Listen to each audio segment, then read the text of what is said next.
Dios les bendiga. Amén. Dios les bendiga. Damos gracias a Dios una vez más por la oportunidad que tenemos de estar reunidos para alabar y glorificar el bendito santo nombre de nuestro Señor Jesucristo. Así de que hoy este día nos hemos reunido siempre con el propósito de darle la alabanza y la gloria a Él. Así de que vamos a abrir las escrituras en el libro que hemos venido estudiando, que es el Cantar de los Cantares.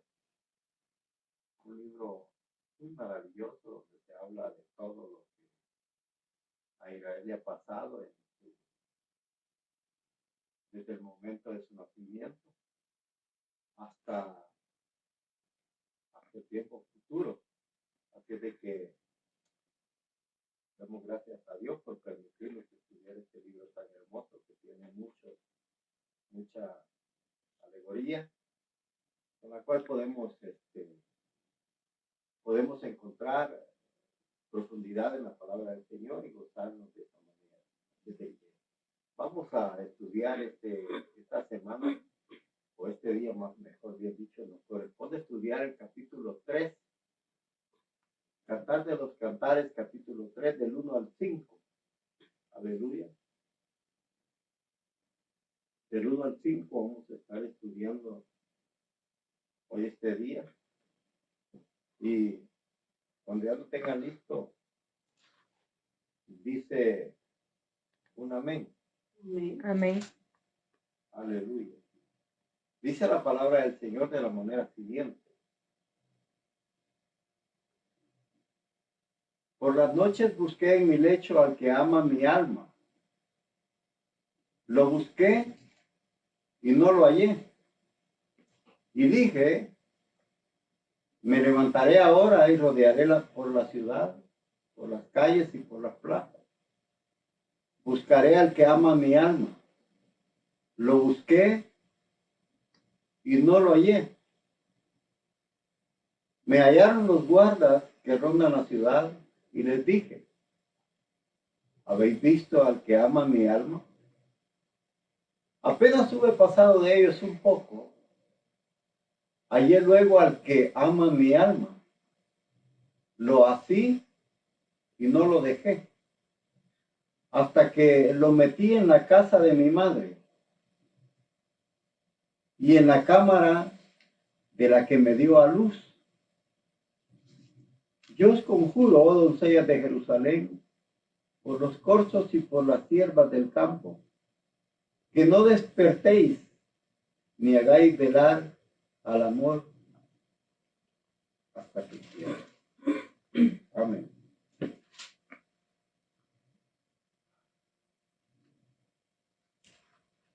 Vamos a pensar por un momento sobre la búsqueda del amado, o en busca del amado. La búsqueda o en busca del amado. ¿Quién se recuerda cómo fue que terminó el capítulo 2? ¿Quién se recuerda? ¿Quién se recuerda cómo fue que terminaste el capítulo 2? Que andaba porque lo estaba llamando que viniera por los montes y los collados. Sí, así fue como terminó. ¿Usted se recuerda? Había algo que estaba mal en el pueblo de Dios. El pueblo de Dios estaba como de alguna manera estaba haciendo algo que estaba mal. Y ella decía, mi amado es mío y yo de mi amado. Es decir, si tú me amas, yo te amo. Esa forma de pensar del pueblo de Dios estaba mal, porque estaba como cuestionando el amor de Dios. Y al estar haciendo eso, es malo, porque lo estamos nosotros como como le dijera, como queriendo tener un amor con condición. condicionando ese amor. Y un amor condicionado no es bueno. Es decir, si me amas, te amo. Si no me amas, no te amo. Es decir, queriendo cuestionar ese amor que no puede ser de esa manera. Y desde ese punto de vista está mal, ¿no? Y por eso es que al estar haciendo de esa manera el amor de Dios, la amada estaba, como dice el verso 17, ¿verdad? Llamando a su amado. Ella le dice, vuelve. Porque de esa manera, hermanos, o sea, ¿quién puede cuestionar un amor? O sea, si un amor se cuestiona, como dice ahí, si tú me amas, yo te amo, es decir, ¿quién va a estar con un amor así? Entonces el amado no llega, porque él no permite que su amor sea cuestionado de esa manera, ¿verdad? Entonces, él no llega y así es como termina. Vuelve, amado, y sé como el venado, o como el cervatillo, dice, por los montes de Betel. Ahora, a pesar de aquella separación, porque Betel significa separación, entonces esto nos habla de separación de algo y por eso es que el amado no llegaba, porque estaba cuestionado su amor. Entonces, como no llega, en este capítulo 3 se da algo que llama la atención porque al estar cuestionando ese amor, ella tiene que hacer algo. Como el amado no llega, porque ella le dice, vuelve, eso habla ya de una separación. Entonces, al no llegar, la amada, o sea, el pueblo de Dios, hace algo que es inusual, algo que no solamente en la cultura oriental, sino en nuestro tiempo, es algo que no es normal y que es cuestionable en el sentido de que ella hace algo que es inusual. Y mire, aquí dice,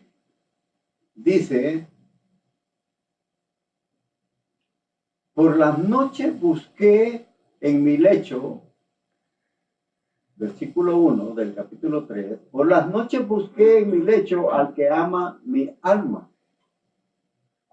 Lo busqué y no lo hallé. ¿Qué es lo que usted ve inusual en esto? Porque hay algo inusual, no solamente en la cultura oriental, sino en nuestra cultura occidental es algo cuestionado. ¿Qué es lo que usted ve inusual que ella hace? Buscar a su amado. Buscarlo.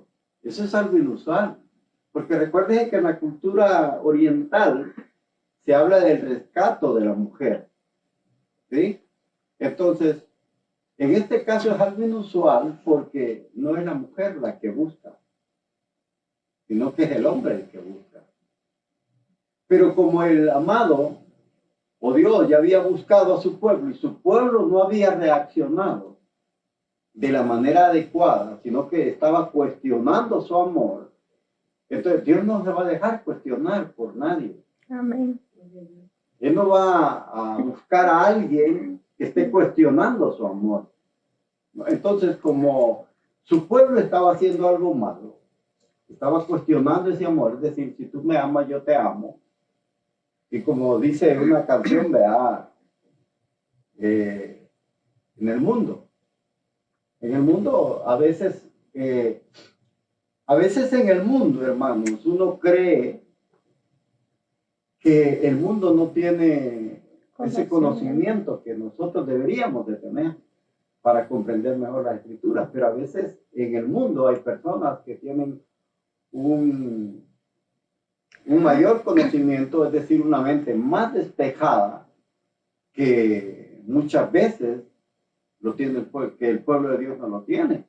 Y es como dijo el Señor Jesús, que los hijos de la luz, dice, son mejores, son más sagaces, dice. Que los hijos de las tinieblas son más sagaces que los hijos de la luz. Es decir, ellos su pensar, su inteligencia es más sagaz que la nuestra. Es decir, son como muchas veces decimos, agarran en el aire. Es una mente que nosotros deberíamos de tener. Y le digo esto porque si Jesús lo dijo también en el mundo, fíjate que hay muchas canciones en el mundo que son sacadas de la Biblia. Son sacadas de la Biblia. Incluso le digo esto porque he conocido la historia no solamente de esa canción que se canta en el mundo, que fue muy famosa, Ríos de Babilonia. ¿De dónde la sacaron? Precisamente del último salmo. De un salmo de David.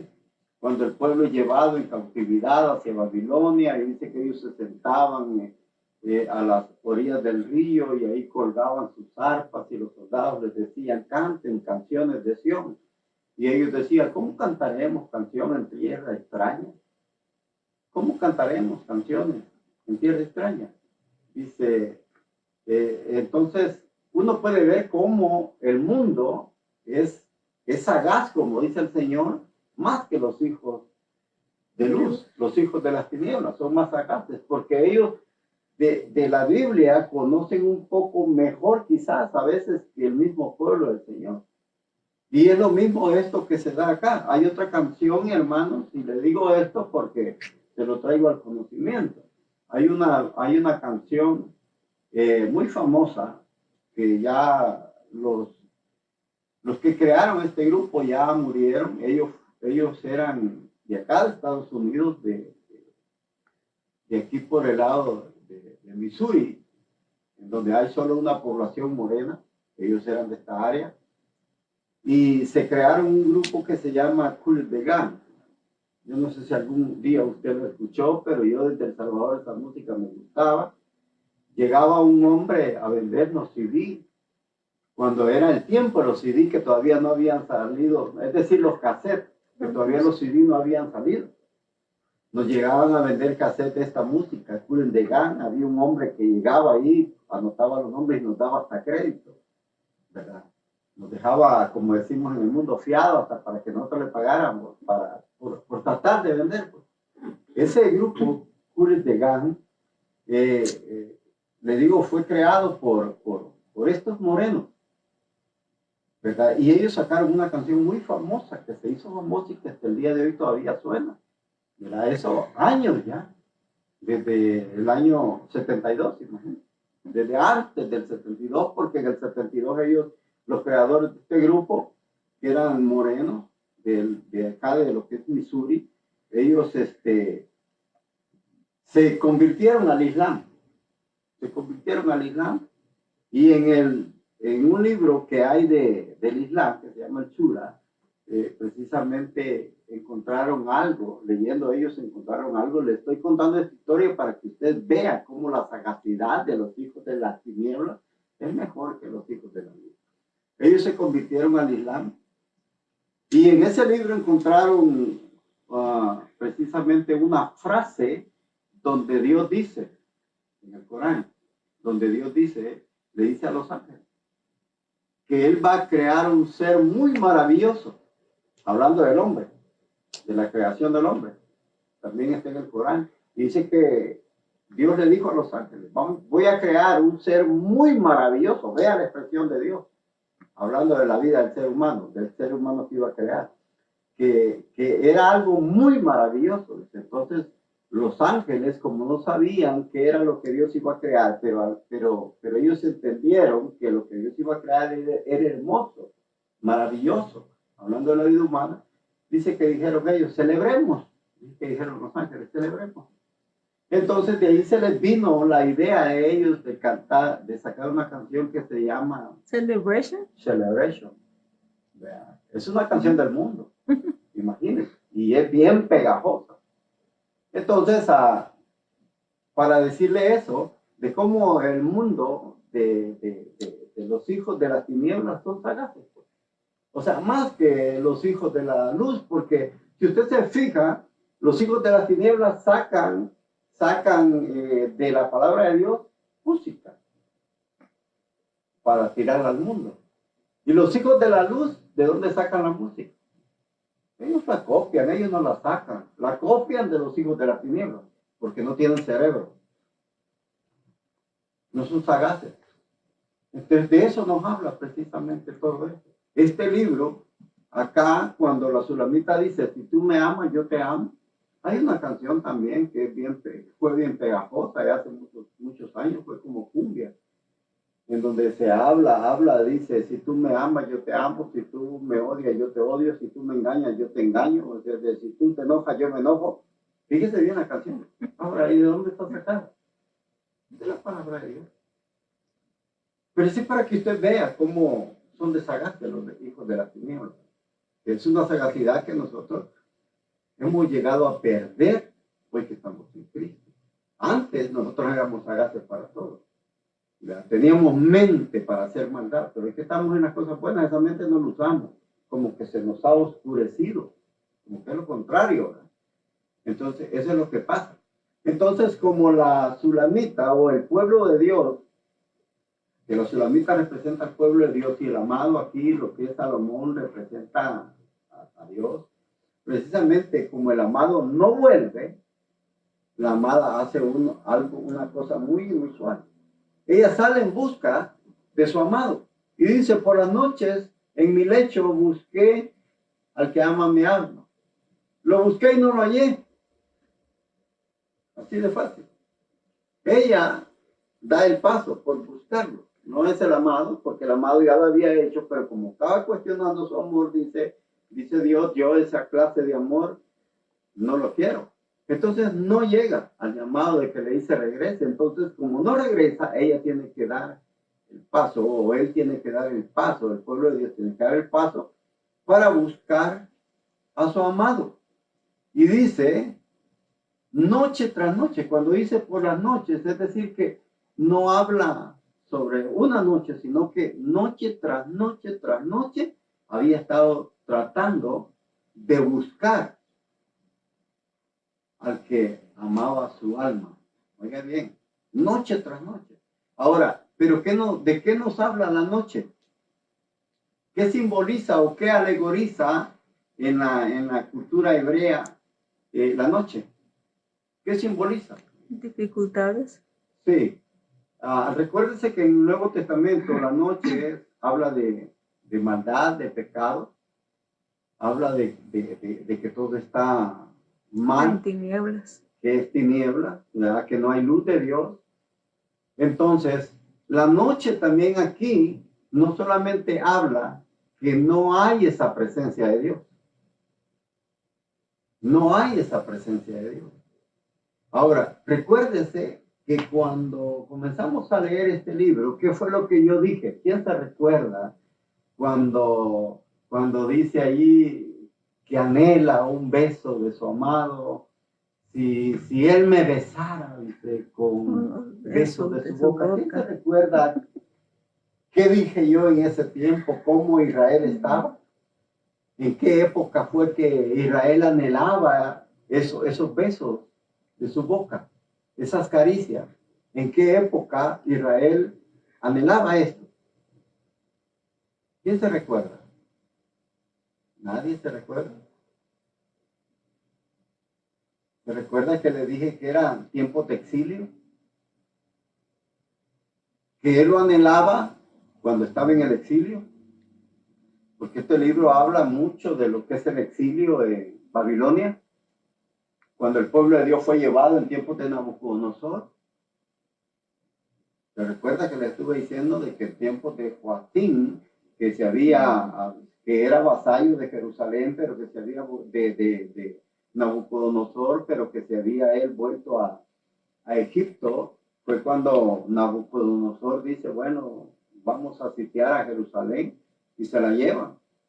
Entonces, cuando se lo llevan a Jerusalén al exilio, allá ellos estaban anhelando, porque ya no tenían templo. El templo Nabucodonosor lo destruye. Si usted se recuerda y conoce la historia, precisamente los únicos que se quedan en Jerusalén son los más pobres. Jerusalén se lleva a toda la gente inteligente, toda la gente sabia, y ahí es donde va Daniel, va Sadrach, Mesach, Abednego, y en segunda tanda, podríamos decirlo, se va a Ezequiel. Es decir, todo esto se dio en el exilio. Por ellos decían, ¿cómo quisiera un beso de Dios? Es decir, como estaban en el exilio, ya no tenían templo, ahora ellos anhelaban eso. Cuando lo tenían, No lo querían. no les importaba. Y es lo que pasa, hermano. Muchas veces uno cuando lo tiene, No lo aprecian. no lo aprecia. Ya cuando no lo tiene, lo quiere, ¿verdad? Entonces, eso es algo que siempre pasa. Entonces, así estaba Israel, estaba en el exilio, y por eso él en el capítulo 1 dice, ¿cómo quisiera uno de sus textos? ¿Cómo quisiera que él me acariciara? Es decir, porque ya no tenían templo, y en el templo es donde adoraban a Dios. Ese amor y esas caricias de Dios se daban precisamente dentro del templo, porque ellos podían adorar a Dios con libertad. Pero cuando lo tenían, no lo aprovecharon para hacer otras cosas en lugar de adorar a Dios. Entonces, hoy que estaban en el exilio, ellos anhelaban todo eso. Entonces, la noche aquí habla de qué? Simboliza exilio. La noche simboliza que no hay presencia de Dios. Por eso dice, por las noches, noche tras noche lo busqué. Es decir, ¿pero a dónde lo estaba buscando? Fuera de su tierra. Fuera de su tierra. Entonces, por eso no lo hallaba. No lo hallaba porque no tenía templo. Ellos adoraban en el templo. Y recuérdese que en el templo, cuando se construye el templo, Salomón, que construye el templo, dice que cuando él inaugura la presencia de Dios, se hace visible. Y dice que nadie podía entrar por la presencia de Dios. Entonces, esa presencia de Dios ahí estuvo. Ahí estuvo todo ese tiempo estuvo la presencia de Dios. Pero llegó un tiempo en que la presencia de Dios se va. Se retira. ¿Y por qué se retiró la presencia de Dios del templo? ¿Por qué? ¿Cuál fue el motivo? Ya no había quien le adorara. No era tanto eso, sino que era por el pecado del pueblo. Recuérdese que el templo era un lugar de adoración. Era un lugar de adoración. Recuérdese que aún Salomón, cuando él oró y hace la inauguración del templo, después de lo que lo construye, él ora y dice, dice que este templo fuera para todas las naciones. Que los extranjeros que vinieran aquí, dice Salomón en la oración, tú les escucharas su petición. Es decir, para eso era. Entonces, pero pasaron los tiempos y el templo se fue convirtiendo ya no en un lugar de adoración, sino ¿en qué se convirtió? Exacto, en un lugar donde hacían venta. Ya no era para orar. Entonces, Dios no podía estar en ese lugar.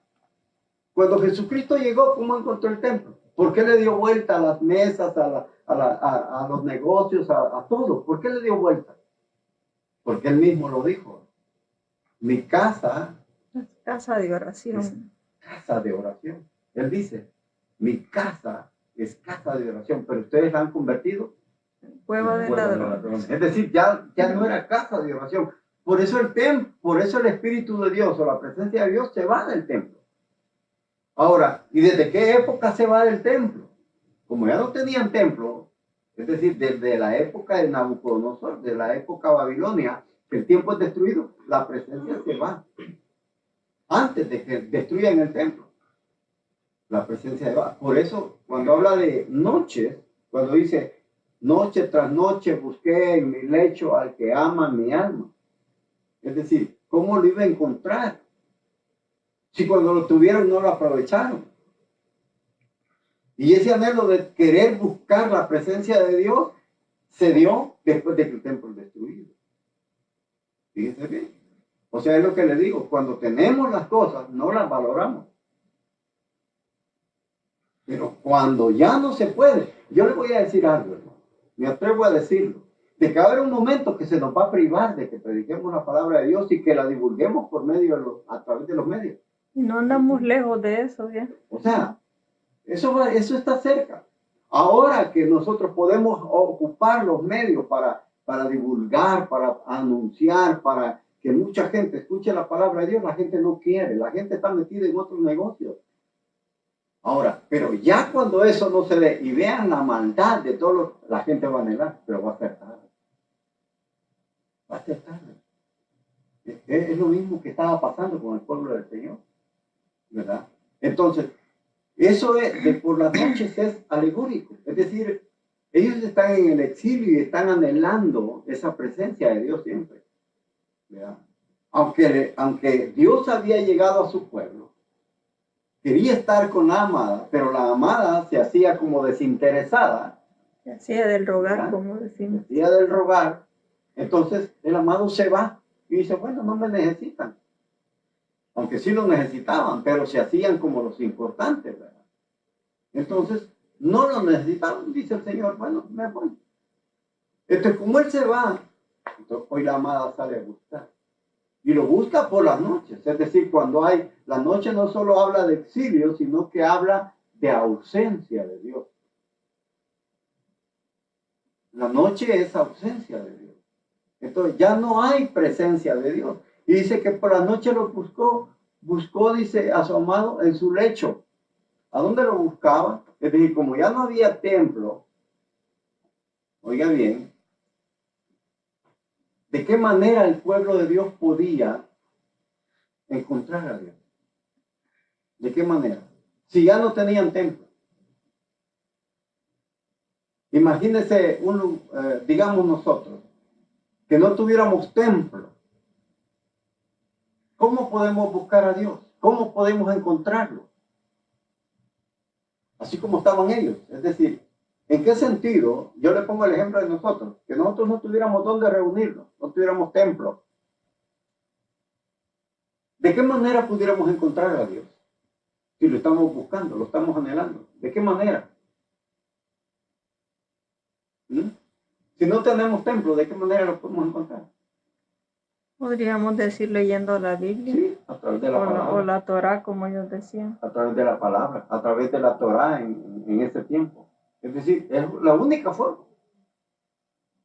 Es la única forma de cómo nosotros podemos encontrar a Dios también. Es decir, si no quiere ir a la iglesia, lea la Biblia. Pero léala. Pero le voy a decir algo, si no lo entiende, va a tener un problema. Va a tener un problema. No lo va a poder encontrar. Si lo encuentra, qué bueno que lo encuentre, pero el problema es si conoce la palabra de Dios. No va a saber de qué está hablando. Entonces, es así de esa manera. ¿Verdad? Como estaba Israel. No podía encontrar a Dios porque ya no tenían templo, lo podían encontrar a través del arrepentimiento y a través de la Torah. A través de la ley de la Torah. Lo podían encontrar. ¿Verdad? Y es por eso que ella sale. Y dice, versículo 2, miren, dice, y dije, me levantaré ahora y rodearé por la ciudad y por las calles y por las plazas. Buscaré al que ama mi alma. Lo busqué y no lo hallé. Otra vez. Entonces, como ya lo ha buscado en su lecho. Ahora, aquí hay algo. Lecho, ¿qué significa? No significa que allá en el cuartito donde tenía relaciones, ¿no? Hablándolo literalmente, por eso es que muchos no encuentran el significado, porque el lecho habla de cama. Lecho habla de cama. Recuérdese que hay una porción en Hebreos cuando dice que habla del matrimonio, que dice que Dios bendice el matrimonio. Y el lecho dice sin mancilla. Oiga, lecho, sin mancilla, es decir, cama amancillada, es decir, que no están casados. Por eso es que muchos malinterpretan cuando dicen lecho. Dicen, es que es en la relación que tenían en la cama. No está hablando de eso literalmente. Está hablando de una comunión Está íntima. hablando de una, espiritualmente, hablando de una intimidad, de una relación íntima, pero espiritual, no literal. Ahora, ¿qué significa el hecho? En lo espiritual, en lo literal es cama. En el ámbito espiritual, ¿qué es lecho? Porque dice, por las noches busqué en mi lecho al que ama mi alma. ¿Qué es lecho? En lo espiritual. ¿Mm? Una comunión íntima. Sí, pero ¿qué es el hecho? ¿Cuál es el hecho? Donde ella lo buscaba. En un lugar solo, ¿no? Sí, pero estoy hablando de un lecho. Un lecho representa una cama. ¿Qué representa el lecho en lo espiritual entonces?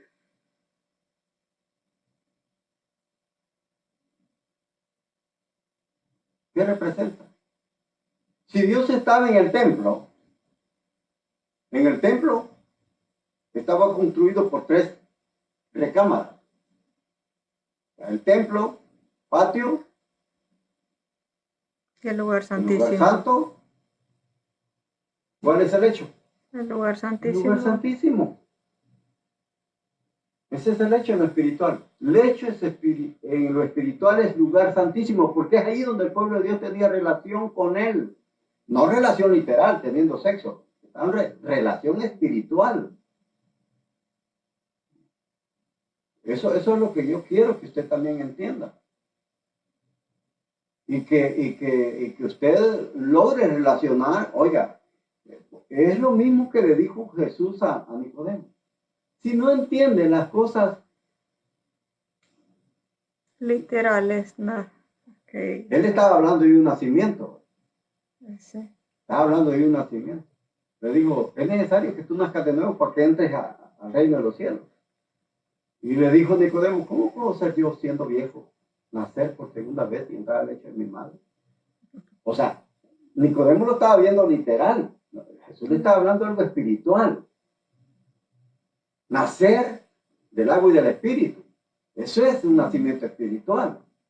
No un nacimiento espiritual. Entonces, eso es lo que yo quiero que usted entienda, porque aquí en este libro se habla de cosa literal, pero nosotros profundizamos, no nos quedamos en lo espiritual. Nos profundizamos a buscar lo espiritual, porque eso es lo que nos importa, eso es lo que nos interesa, eso es lo que Dios quiere dar a entender a nosotros, lo espiritual, no lo literal.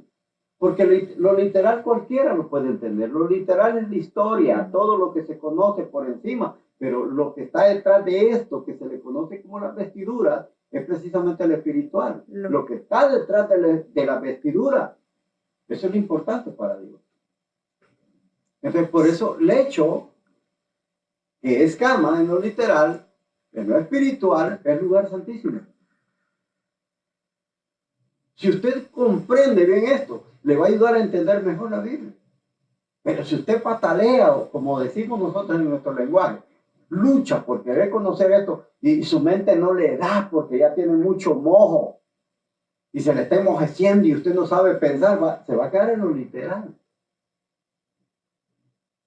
Ese es el problema. Y ese es el problema de muchas iglesias, que todos lo relacionan como literal. Todos lo relacionan en lo literal. Entonces nosotros no tenemos que ver lo literal, sino lo espiritual. Lo literal solamente son las vestiduras. Pero detrás de esas vestiduras está lo espiritual. Entonces aquí dice, noches, oiga, es sinónimo ¿de qué? De pecado. De maldad. No, o sea, pareciera que no están aquí ustedes. Noche no es sinónimo, está de ausencia de Dios. Noche es ausencia, exilio. Esas dos cosas, auxilio ¿y qué? Exilio ¿y qué? ¿Y qué significa eso?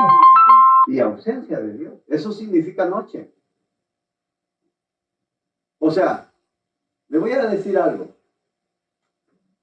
Cuando hablamos literalmente, que a veces la gente dice, o sea, ¿Cuánta maldad en la gente? ¿Qué es lo que hay en la gente? ¿Hay presencia de Dios o hay ausencia de Dios? ¿Por qué hay maldad en la gente? Porque hay ausencia de Dios. Oiga, hay ausencia, por eso hay maldad, hay ausencia de Dios. Dios no está en esas personas. Si Dios estuviera, ¿usted cree que la gente hiciera cosas malas? No las hace. ¿Usted cree que si nosotros no tuviéramos presencia de Dios, estuviéramos perdiendo el tiempo acá? No, ¿verdad?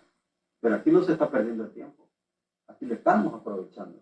Porque tenemos presencia de Dios, queremos conocer más de Dios, queremos saber de sus propósitos y sus planes. Aleluya. Entonces, por eso la gente no entiende. Dice, no, a perder el tiempo van, según ellos, pero según nosotros lo aprovechamos porque no tenemos ausencia de Dios, tenemos presencia de Dios. Y por eso estamos estudiando la palabra de Dios. Entonces, noche dijimos que es que Exilio. exilio representa, sí, exilio y ausencia de Dios. Grábeselo. Grábeselo. No tanto de pecado pudiera ser, pero no va a entender, no lo va a relacionar con lo que está pasando. Entonces dice que la noche representa la ausencia de Dios y el exilio, y como esa ausencia de Dios, no hay Dios, por eso lo busca, y está en el exilio buscándolo en un lugar, porque ya no tiene un templo. Dice que dije, me levantaré ahora y rodearé por la ciudad. Oiga bien, ahí está hablando, por la ciudad. ¿La ciudad de qué? No la de Jerusalén, porque Jerusalén ya estaba destruida. Esta gente ya estaba en el exilio. Estaba rodeando la ciudad, dice, en lo que pudiera ser Babilonia. Dice, rodearé por la ciudad y por las calles y por las plazas. Buscaré al que ama mi alma, lo busqué y no lo encontré. ¿Cómo lo va a encontrar en la calle? No se puede encontrar a Dios en las calles, no se puede encontrar a Dios en las plazas. Porque si usted se recuerda, ¿para qué eran las plazas? ¿Para qué servían? Servían para dos propósitos. Las plazas antiguamente servían para dos propósitos. ¿Para qué servían las plazas? Las plazas servían para los lugares donde se vendía y donde se resolvían los problemas que habían en la ciudad. Entonces, ella lo buscó ahí en esos lugares y no lo iba a encontrar.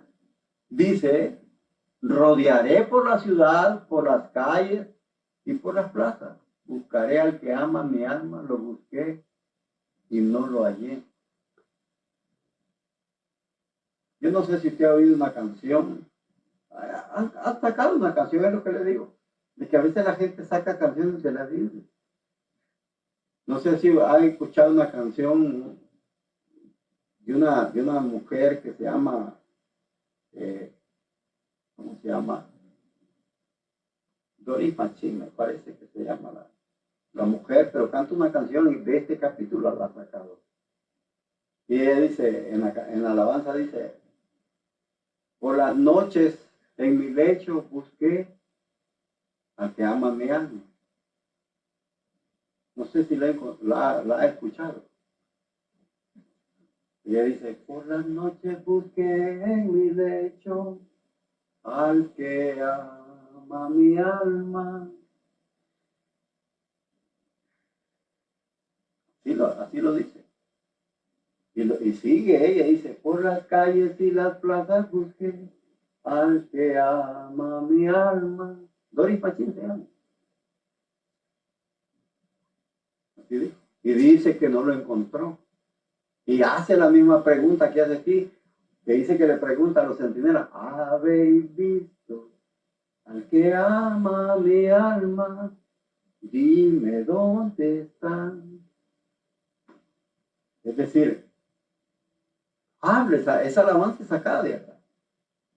Pero dice, mire, y dije, me levantaré, rodearé la ciudad por la calle, no lo encontró.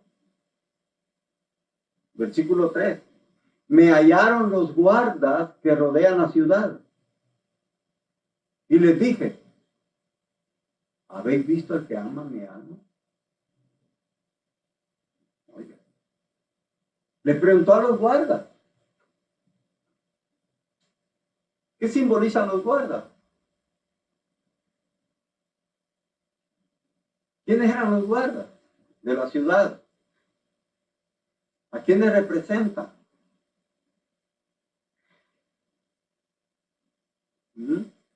¿A quiénes representan los guardas?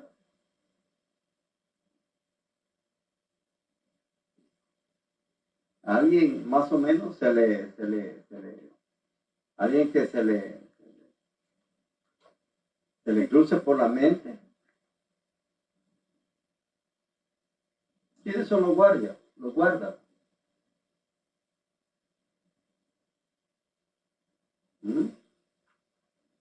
¿Quiénes serían los guardas para usted?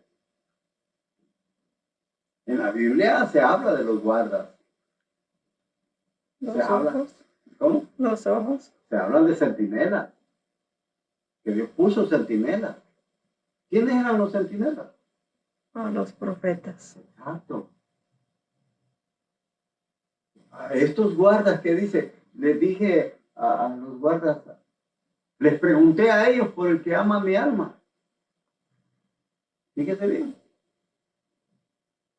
Me hallaron los guardas que rodean la ciudad, dice. Como ella andaba en busca del amado, ¿verdad? Andaba como loca. Sí, porque estaba obsesionada, un amor obsesionado. Se había enloquecido porque como no lo encontraba y tenía celo de la que se lo podían quitar, o sea, porque la obsesión es esta. La obsesión es, me lo van a quitar y me lo van a dejar sola y no voy a ver qué hacer. O sea, ese no es un amor sano, es un amor obsesivo. Y así hay mucha gente. Así hay mucha gente, con un amor obsesivo. Entonces, por eso dije, me hallaron los guardias, como ella lo andaba buscando y no lo encontraba, noche tras noche dice que hacía eso. Salía a buscar a su amado, pero lo salía a buscar en lugares equivocados. En lugares equivocados. O sea, por eso no lo encontraba. Por eso dice, por las calles y por las plazas. Y no lo encontraba. Hasta que un momento, oiga bien, dice que la hallaron los guardas de la ciudad. En otra versión dice, me topé con los guardias, con los que vigilan la ciudad, y les pregunté si han visto al que ama mi vida. Oiga, les preguntó, ¿quiénes serían en este tiempo, quiénes serían para ustedes alegóricamente los guardas? Eran los centinelas, es decir, los profetas. Yo quiero que vaya a Ezequiel. Ezequiel capítulo 3.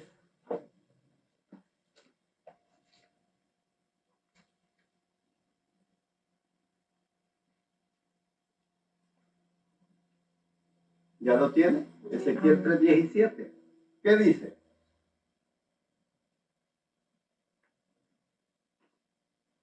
¿Alguien que lo haya encontrado? Amén. ¿Qué dice? 3:17. Hijo de hombre, yo te he puesto por atalaya a la casa de Israel. Oirás pues tú la palabra de mi boca y los amonestarás de mi parte. Okay. Oiga, ¿cuál es el propósito de los guardas, de los centinelas? Dice, hijo de hombre. Y cuando dice hijo de hombre, este es algo alegórico. Porque, ¿qué es ser hijo del hombre? Es una frase que Jesús usó también. Dios se la dijo a los profetas, hijo de hombre, y Jesús también dijo, yo soy el hijo del hombre. Eso es alegórico. ¿Qué es lo que, hijo de quién es entonces? ¿Cómo? No. No es hijo de Dios. De Adán. Exacto. Cuando a los profetas les dice hijo de hombre, lo que les está diciendo, hijo de Adán. Porque son descendencia de Adán. De Adán descendemos todos. ¿De Adán descendemos todos o no? O sea, somos descendencia de Adán y por eso se dice hijo de Adán. En muchas versiones, en algunas versiones dice hijo de Adán. Adviértele. Te he puesto por centinela. Entonces, eso habla de los centinelas. Ahora, vaya a Hebreos, capítulo 3. ¿Quién sería en nuestro tiempo? Esos guardas, esos centinelas. Hebreos, capítulo 13, versículo 17. Obedeced a vuestros pastores y sujetaos a ellos, porque ellos velan por vuestras almas como quienes han de dar cuenta. Oiga, ¿quiénes serían en nuestro tiempo esos centinelas o esos guardas que rodean la ciudad? Oiga bien, ¿quiénes serían ya en nuestro tiempo? Los pastores. Los pastores.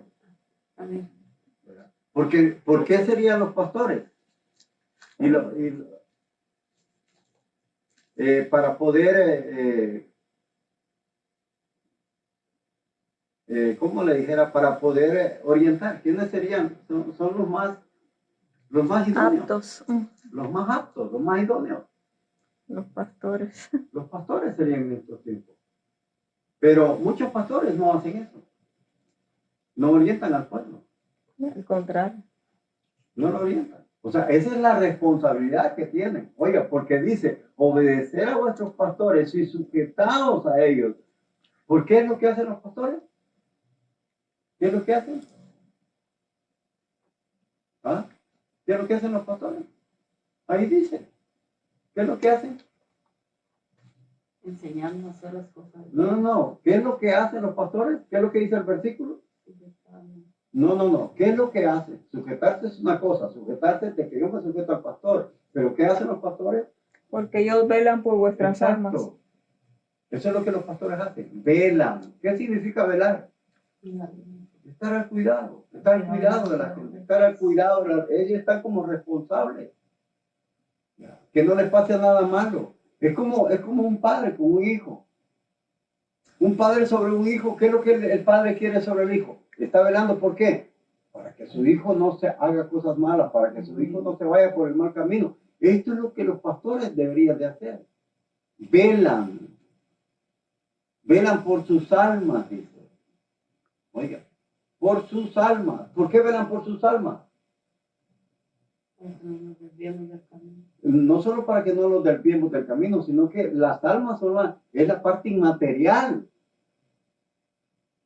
Oiga bien, es la parte inmaterial. O sea, estamos velando para que esa alma... No se ¿Recuerda pierdan. lo que mismo que dice Ezequiel? ¿Qué dice? Para que las almas no se pierdan. Toda alma que pecare, Esa morirá. esa morirá. Uh-huh. Eso es lo que dice. Toda alma que pecare. O sea, eso es lo que están evitando, es lo que deberían de hacer los pastores. Porque dice, porque velan por vuestras almas como quienes han de dar cuenta. Oiga, si yo no la oriento, si yo no la alimento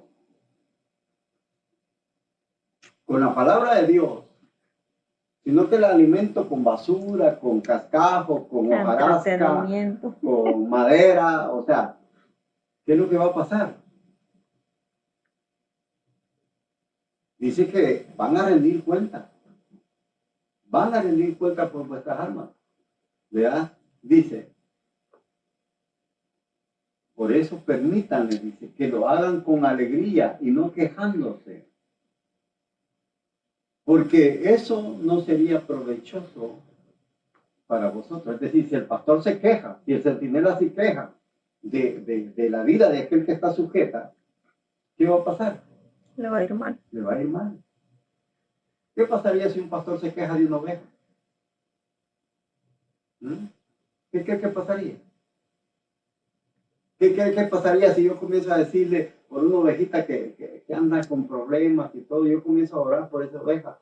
Y yo le digo, Señor, mira tu ovejita, no es mía, es tuya. Como Moisés, ¿verdad? Moisés era el pastor, el pueblo era el rebaño. ¿Quién era el dueño del rebaño? ¿Moisés o Dios? Dios, ¿verdad? Cuando el rebaño venía donde Moisés y le pedía qué comer, ¿qué es lo que hacía Moisés? ¿A quién buscaba? A Dios, porque era su rebaño. Él es responsable de ese pueblo. Entonces, cuando un pastor se queja de una oveja, ¿qué es lo que pasa? ¿Le va bien? ¿Le va mal. Por eso dice acá, mire, dice, permítanles que lo hagan con alegría.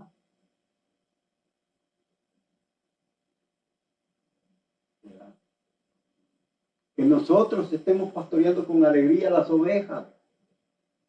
Cuando la oveja da problema, yo no le voy a decir nada a usted. Yo con quién me voy a quejar es con Dios. Sí, pues es su oveja, no es mía. O sea, yo no la paría a usted. O sea, yo solo me han puesto al cuidado de su vida. Pero yo no soy dueño suyo. El dueño es otro pastor. Que ese sí se va a tener que Pastor de pastores. ajustar, porque si yo me quejo de la oveja, va a tener problemas. Por eso dice, porque eso no es provechoso para ustedes. Dice. O sea, eso serían los centinelas. Por eso le estoy dando este ejemplo. Ahora, recuérdese que cuando Israel venía del exilio, que ya había salido de esos 70 años de exilio en Babilonia, cuando regresaron, todos los que regresaron, como ellos no tenían templo, no tenían nada, entonces ni leían la palabra de Dios o no leían la Torah. No la leían. Casi igual como la gente no lee. Así estaba Israel. Cuando regresa del exilio,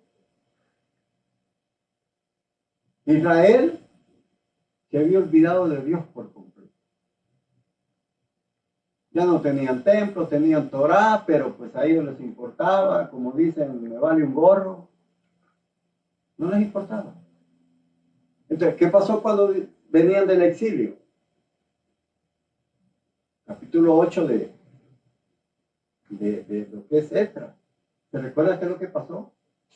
En capítulo 8, cuando dice de que Esdras dice, preparó su corazón para leerles la ley de Dios al pueblo. Dice que los reunieron a todos en la plaza. Los reunieron a todos, hombres, mujeres, niños, niños de pecho, todos. Los reunieron. Y dice que hicieron una plataforma de madera para que Esdras sobresaliera de la persona y pudiera ser oído. Allá al final dice de que Esdras comenzó a leerles la ley de Dios. ¿Y qué es lo que pasó cuando comenzó a leerles la ley de Dios? ¿Qué es lo que pasó? ¿Cuál fue la reacción del pueblo? ¿Ah? ¿Cuál fue la reacción del pueblo? Dice que todos comenzaron a llorar. Todos lloraban. Porque dice que Esdras les leía la palabra de Dios y ahí estaban otros sacerdotes que les estaban interpretando todo lo que Dios decía. Y ellos lloraban porque habían dicho, nos hemos olvidado de Dios por años. Fíjese bien, nos hemos olvidado y comenzaron a llorar y a llorar. O sea, esos serían los sentimientos. ¿Verdad? Pero, dice acá, cuando ella le pregunta, ¿habéis visto al que ama me habla? Dice el versículo 4. ¿Qué dice? Apenas hubo pasado de ellos un poco. Hallé luego al que ama mi alma. Lo así y no lo dejé. Oiga bien. Hasta que lo metí en casa de mi madre y en la cámara de la que me dio a luz. Oiga bien. Oiga las palabras que usa. Versículo 4. ¿Qué dice? En el versículo 4. Apenas hubo pasado de ellos un poco. Ok. Oiga lo que dice. Oiga lo que dice. Oiga cómo ellos interpretan. Dice, apenas hube pasado de ellos un poco. ¿Qué es apenas para nosotros? ¿Qué es apenas?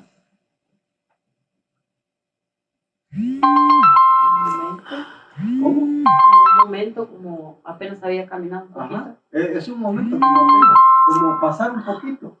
Ajá, como apenas había caminado un poquito. Exacto, apenas había pasado, apenas había caminado, dice. ¿Y qué pasó? Ayer luego al que ama mi alma. Ahora, pero yo le voy a decir algo. Ese apenas, para nosotros, ¿qué es? Es un corto tiempo, ¿verdad? Como unos Sí. 2 pasos. Unos 2 pasos, dice, no, acabo de pasar, le preguntan, allí acabo de pasar, dice, de tal parte. Apenas. O sea, está pasando de lugar. Eso es lo que dice aquí. Apenas había pasado un poco. Es decir, se había alejado de ellos un poquito. Eso es lo que dice en otras versiones. Dice, en otras versiones dice, un poquito me había alejado de ellos cuando encontré al que ama mi alma. Ahora, ese un poquito, ¿qué significa para ellos? Un poquito. Por eso es que cuando nosotros no conocemos la forma en que ellos lo dicen, precisamente nos desesperamos. Nos desesperamos. Oiga bien, ahora dice, apenas me había retirado de ellos un poco. O sea, dice, apenas me había retirado cuando lo hallé. ¿Y cuándo fue que, cuando ellos lo dicen que ella dice que le estaba preguntando a los que rondan la ciudad? Dice, y luego les pregunté y apenas había pasado y encontré al que ama mi alma. ¿Qué es ese apenas para ellos? Ellos estaban en tiempos del exilio, ¿de quiénes? ¿Quiénes se los habían llevado para el exilio? Babilonia. Los babilonios. Ok. Imagínense que ese apenas, podríamos decir que solo en el periodo babilónico, ¿cuántos años eran? 70. 70 años. Eso es apenas, un poquito. O sea, esperar 70 años es apenas un poquito para ellos. Recuerden que después que ellos salen de Babilonia y llegan a Jerusalén, que está destruida, para reconstruirla en tiempos de Nehemías y en tiempos del profeta, de estos gobernadores, precisamente habían pasado 70 años. 70 años para encontrarlo. ¿A través de qué? De la Torá. Porque se la volvieron a leer. Nehemías y ¿quién era el otro? Esdras. Edra, profeta Edra, el sacerdote Edra. Oiga bien, apenas había dejado a los guardas. Ahora, si eso lo tomamos tiempo literal en el exilio babilónico, son 70 años. Ese apenas son 70 años. Pero si ya lo tomamos, primero fue el exilio babilónico. Después de ellos, ¿quiénes vinieron? ¿Quiénes fueron los que conquistaron a Babilonia? Los asirios. No. ¿Quiénes fueron los que conquistaron a Babilonia?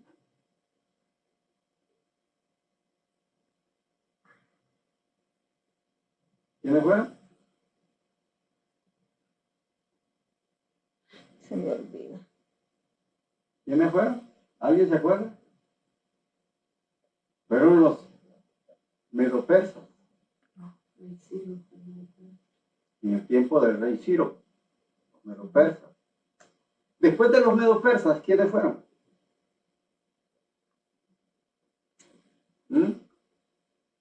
Alejandro Magno, los griegos.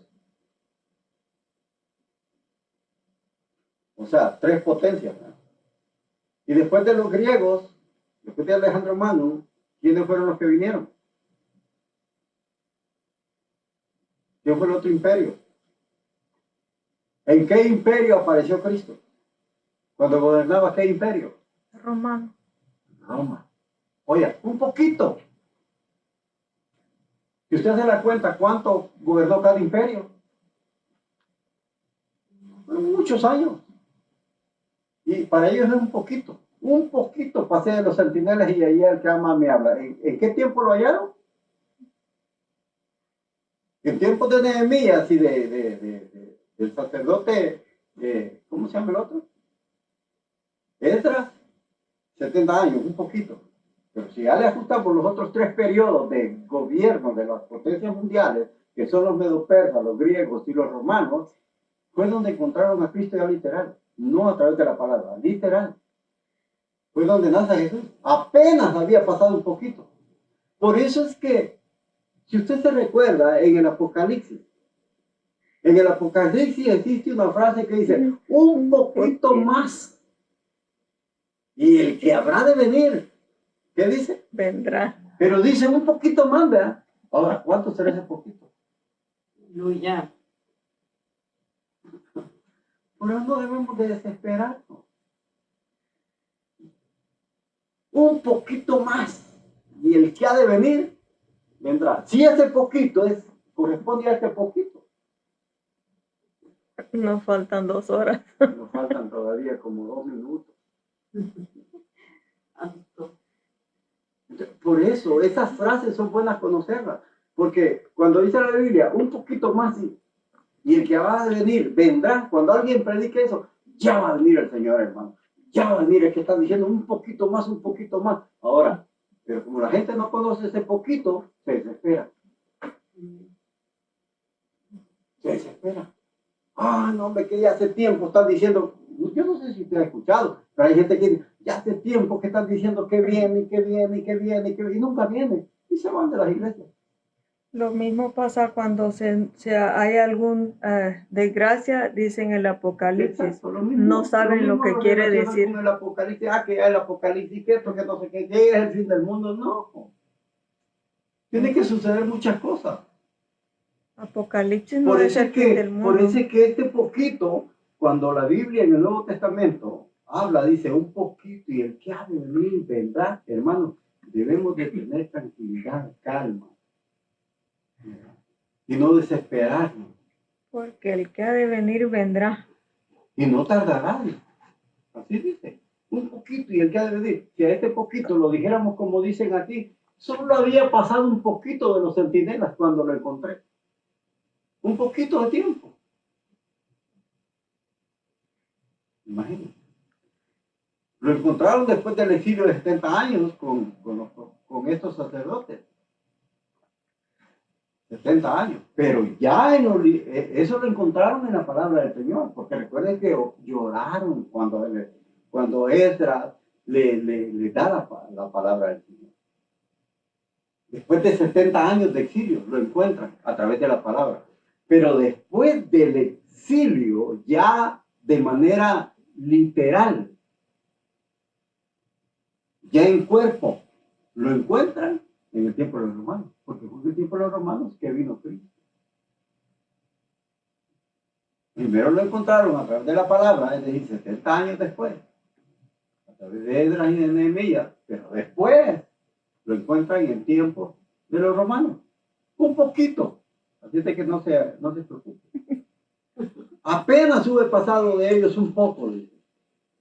Hallé luego al que ama mi alma. ¿Y qué hizo?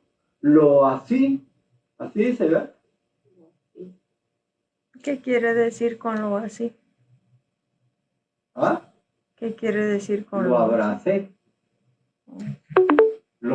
Así es abrazar algo. Me agarré de él. Lo así, es decir, lo abracé o me agarré de él. Y al agarrarlo y abrazarlo, como lo había encontrado y lo había perdido durante muchos años, ¿qué hizo? No lo quería soltar. No lo quería soltar. Se recuerda pero esta no es la forma, porque si usted se recuerda, en la época de los romanos, cuando se dieron cuenta que Jesús era el Cristo que ellos esperaban, ¿qué es lo que la gente hizo? Hubieron varias ocasiones en las que la gente lo tomó a la fuerza y lo querían hacer rey. ¿Y era o no era el momento? No era. No, porque dice que él se les escabullía siempre, ¿verdad? Es decir, fíjese bien, como lo habían perdido durante muchos años, y ahora que lo habían encontrado, lo querían hacer rey a la fuerza. O sea, no se puede hacer rey a la fuerza. Tiene una época y un tiempo para gobernar. Amén. ¿sí? Dice que la gente lo agarraba y lo quisieron hacer rey. Y él se les escabullía. En varias ocasiones. Fíjese bien. Pasó casi igual como con María. María Magdalena. ¿Se recuerda qué es lo que pasó después de que en el Evangelio de Juan habla que dice que Magdalena fue al sepulcro y dice que lo encontró vacío? Dice que llevaba unas especies y cuando no lo encontró, ¿qué hizo María? ¿Qué hizo Magdalena? Se puso a llorar, ¿verdad? Y dice que atrás de ella se paró alguien que había tomado la figura ¿de quién? De un ángel. No, ¿de quién? De un jardinero como el que limpiaba. Exacto, como el hortelano, el que cuidaba el sepulcro. Dice que le dijo, ¿a dónde habéis puesto el cuerpo de mi Jesús, amado? de mi amado? ¿A dónde lo pusieron? Dice que el hortelano tenía apariencia de hortelano, entonces, pero era Jesús.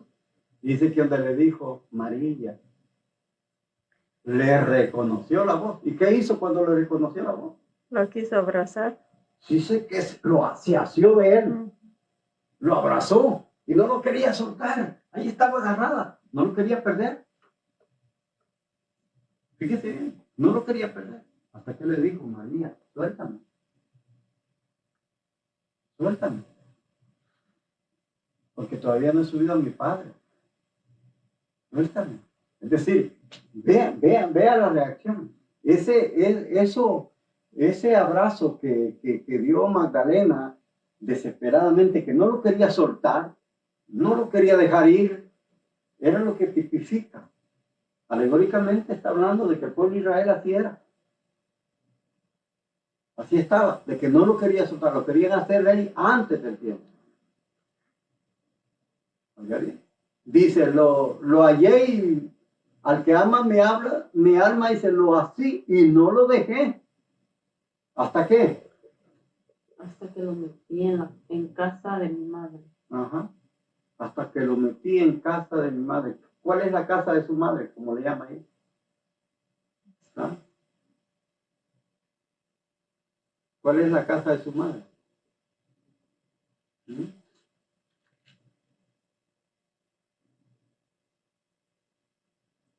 ¿Cuál es la casa de su madre?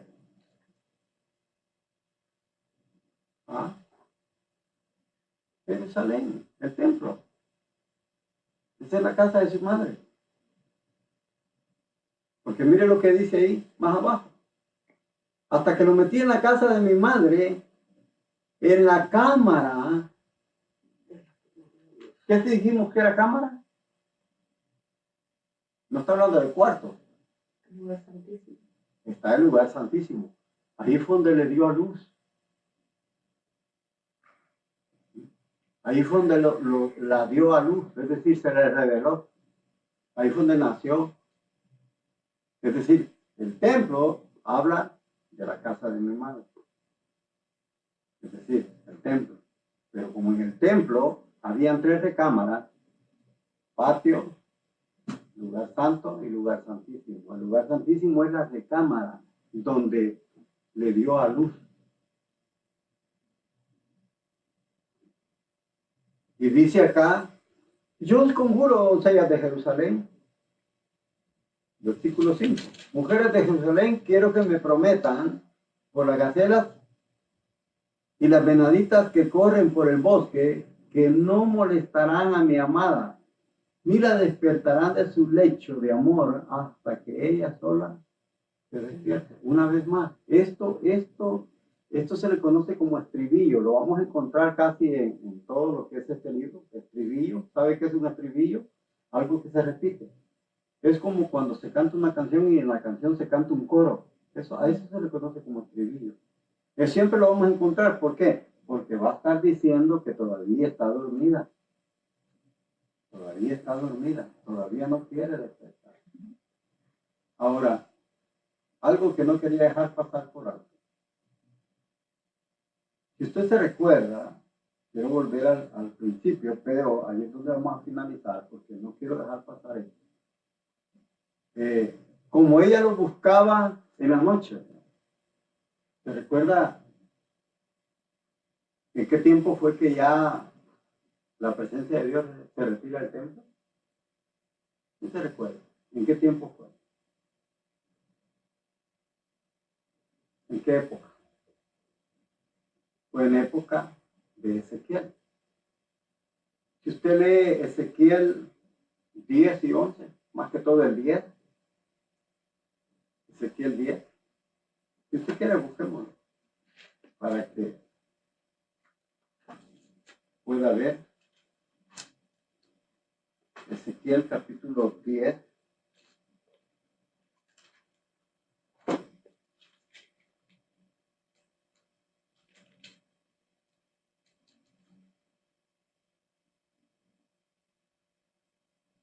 Cuando lo haya encontrado, Amén. dice un amén.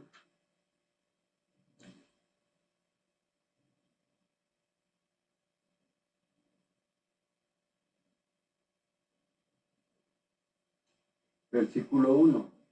¿Qué dice en el versículo 1? Miré y he aquí en la expansión que había sobre la cabeza de los querubines como una piedra de zafiro que parecía como semejanza de un trono que se mostró sobre ellos. Ok, miren lo que dice. Esa expansión habla del firmamento. Dice en la expansión, o lo puede decir bóveda o puede decir cúpula, así hay muchas versiones que lo traducen diferente. Expansión, cúpula, bóveda o firmamento. Firmamento habla del cielo. Dice, vi un como, ¿qué dice que vio?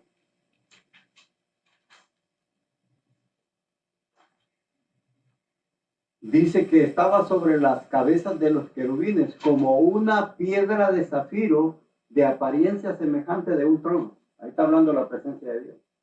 En tiempos de Ezequiel, la presencia de Dios se va. Se retira el templo. ¿Por qué se había retirado? Por el pecado. Por el pecado de Israel. Capítulo 10 habla de que la presencia de Dios se va, la gloria abandona el trono. Ahora, y en el 11 está que se castiga a los gobernadores de la ciudad. Pero Dios abandona el trono en el capítulo 10. O sea, el abandonar el trono, hermanos, o el abandonar, que la presencia de Dios abandone el templo, o sea, es algo que Ezequiel ve. Oiga bien, Ezequiel ve que la presencia de Dios abandona el trono. Entonces, eso habla de que precisamente el trono puede estar, es decir, el templo puede estar, pero tal vez no la presencia de Dios. Como hoy en día muchas iglesias pueden reunirse en la iglesia, pero estará la presencia de Dios en estos lugares muchas veces, donde hay un gran libertinaje. O sea, es lo mismo. Ahora, y fíjense bien, desde el capítulo 10 hasta el 43 de este mismo libro de Ezequiel, oiga, desde el 10 hasta el 43 es que la presencia de Dios vuelve. Ahora, y el 43 representa precisamente, en ese capítulo 43 representa que la presencia de Dios volverá en el futuro. O sea, eso habla de la venida del Señor en el futuro. Pero está hablando del pueblo de Israel. ¿Sí se fija? Que su presencia, es como que Israel esté luchando solo. A eso quiero llegar. Es como que Israel esté todavía luchando solo. ¿Por qué? Porque no reconocieron al Mesías. Al no reconocerlo, precisamente se va. No tienen templo tampoco. No tienen templo. O no tienen templo. Es decir, al abandonar la presencia de Dios, es como que está luchando solo. Y el 43 representa que el Espíritu de Dios vuelve, la presencia de Dios o la Shekinah, como le conocen en hebreo, regresa, pero ya es en el futuro, es decir, ya cuando Dios es reconocido por su pueblo. Porque recuérdense que Israel estaba, por eso es que vamos a hallar ese estribillo de donde dice, oh hija, oh mujeres de Jerusalén, no despierten el amor hasta que ella quiera. O sea, ¿por qué? Porque Israel está dormido todavía en este tiempo. ¿Se recuerda usted cuando él dijo, Jerusalén, Jerusalén, que matas a los profetas y apedreas a los que son enviados? Eso habla de un adormecimiento espiritual. Por eso es que él dijo, ¿cuántas veces quise juntarte como la gallina junta a sus polluelos de su bajo, de sus alas? Pero no quisiste, es decir, estaba dormida. Y no me volverás a ver, dijo el Señor. ¿Hasta qué? ¿Hasta cuándo? ¿Hasta cuándo le iban a volver a ver? ¿Ah? ¿Hasta qué tiempo? Y no me veréis más, dijo el Señor. Hasta que lo llamaran. Hasta que digáis, bendito el que viene en el nombre del Señor. Es decir, hasta que lo reconozcan. Todo este tiempo Israel va a estar luchando solo. Hasta que lo reconozcan. Hasta entonces, la presencia de Dios va a volver a ese lugar de donde se retiró por muchos años. Es decir, hermanos, se ha retirado de ellos y está trabajando ahí con nosotros. Pero ¿qué llega a pasar si nosotros somos arrogantes? Se retira también de nosotros. También se va a retirar. Eso es lo que dice Pablo a los romanos en el capítulo 8. Dice, no sean arrogantes en cuanto a Israel. Porque Dios no ha abandonado a Israel. Es decir, por poco tiempo, dice, va a estar así. Oiga, Pablo usa por poco tiempo. Una palabra, poco tiempo. Pero ese poco tiempo son años, hermano. Dice, hasta que entra, dice, la plenitud de los gentiles. Luego Dios se vuelve a Israel, es decir, la presencia de Dios vuelve a Israel. Y es quitada de este lugar de los gentiles, a los que se les conoce como gentiles. O sea, ¿por qué? Porque Dios va a volver a restaurar a Israel. O sea, por su presencia. Hasta que ya ellos reconozcan al Mesías. Hermanos, yo creo que conocer un poco de esto nos ayuda a conocer más de la palabra del Señor, como le digo. O sea, si lo tomamos literalmente, pues literalmente lo vamos a entender y ahí nos vamos a quedar. ¿Verdad?